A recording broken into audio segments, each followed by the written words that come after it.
Esto de Palestino fue cuando hizo una gira para el sur. Jugó en Angol y después jugó en Temuco. A mí, ¿Qué año estamos aquí? estamos hablando del año, a ver, tiene que haber sido allá para el año 54 o 53, pero aquí está el recorte. Y me pidieron de refuerzo, de Temuco. Así que fui, un señor, don Emilio Palam, vino a pedirme permiso con la dirección del colegio y me fui a jugar allá. Bueno, yo conocía a los jugadores allá porque nos tocaba siempre estar jugando en contra con esa gente. Así que ahí jugamos contra Palestino. Nos ganaron 1-0 con un gol que ni siquiera fue gol. Entonces ahí me ofreció don Emilio Palam, paisano también, palestinista, me ofreció si quería venirme a probar a Palestina. Ya le dije yo, bien, me vengo a probar. Y vine.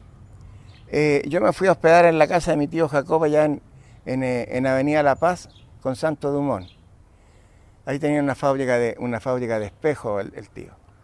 Así que ahí fui a entrenar y, cosa curiosa, yo fui el primer día de entrenamiento, es una anécdota, el entrenador era Stefanovic, un yugoslavo.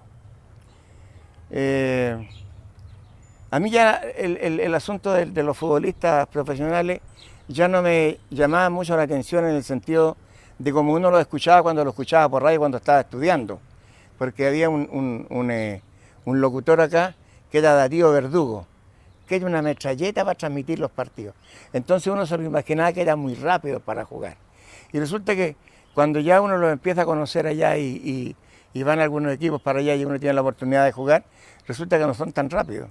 El caso es cuando llego acá y me voy a entrenar, el entrenador, que era un yugoslavo, estaba en el centro de la cancha mientras nosotros andábamos haciendo el calentamiento previo, y la cancha de Yarur, que estaba frente a la fábrica Yarur, ahí en Pedro Montt, y en ese tiempo, como eran las vacaciones de invierno, en el mes de julio, la cancha tenía pozas de agua con barro y todo eso. Y los jugadores, chacoteando, pescaban un puñado de barro, se lo echaban en la cara, al otro lo echaban por la espalda, a otro aquí le abrían el pantalón, le tiraban barro.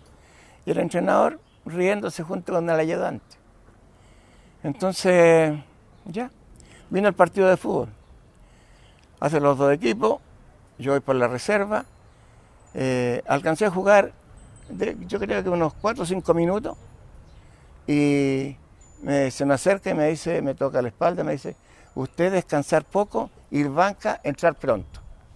Yo con todo lo que había visto ya, estaba así con un cuello. Entonces yo, en vez de irme para el camarín, o sea, para irme afuera a esperar, porque habían como 5 o 6 muchachos más esperando seguramente para probarse, qué sé yo, me fui para el camarín y me fui a bañar. Y cuando vengo saliendo ya de la ducha y todo, ya vestido con ropa de calle, me venía a buscar el ayudante, que era un señor Zúñiga. Y se asustó cuando me vio vestido con ropa de calle. Me dijo, pero usted tiene que ir a jugar ahora. Y ahí yo le mandé una frasecita que, mira, le dije yo aquí me he venido a probar, pero si me quieren probar, pruébenme en un partido oficial, no en esa pichanga asquerosa que tienen ahí. ¿Tú crees que yo con el tiempo, después que ya empecé como entrenador, nunca ningún jugador se ha mandado una milanesa como la que yo le contesté a este gallo? Y me fui, andaba con un primo, yo no conocía a Santiago, allá era hijo del tío Jacob, y me fui con él para la casa. En la noche me llama Nicolás Humor, allá a la casa donde el tío, que por qué me había retirado de la cancha, que esto, que este otro, que el fútbol profesional era otra cosa, que no era igual que el fútbol amateur. Así será, le dije yo, pero lo que vi no me gustó. Cortamos el asunto.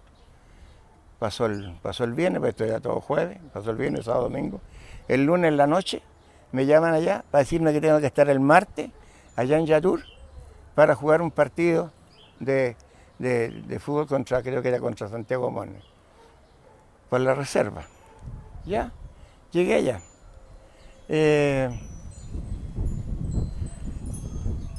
Llegó el día del partido, dan el equipo, entro jugando, alcanzamos a jugar, yo alcancé a jugar, o sea, llegamos medio tiempo y le estábamos ganando 3-0.